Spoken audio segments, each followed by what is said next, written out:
All right, everybody, so check this out. We were out cruising. A guy rolled up next to me. He said, "Hey, man, you got no brake lights." I said, "All right, I'll run back to my shop and check that out." So my pressure switch down here on the proportioning valve, which is my brake lights, has gone bad. It's leaking fluid out through it, so I got to put a new one on.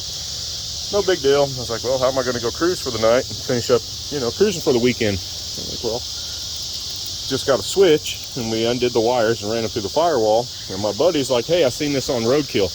Just take a switch and zip tie it to your brake pedal down here.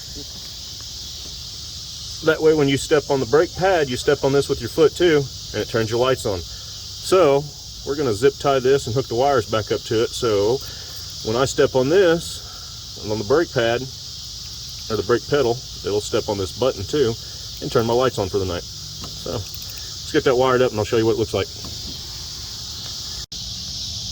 All right, got some zip ties, got a switch on here, lights on, lights off. Put your foot on there, we've already checked it.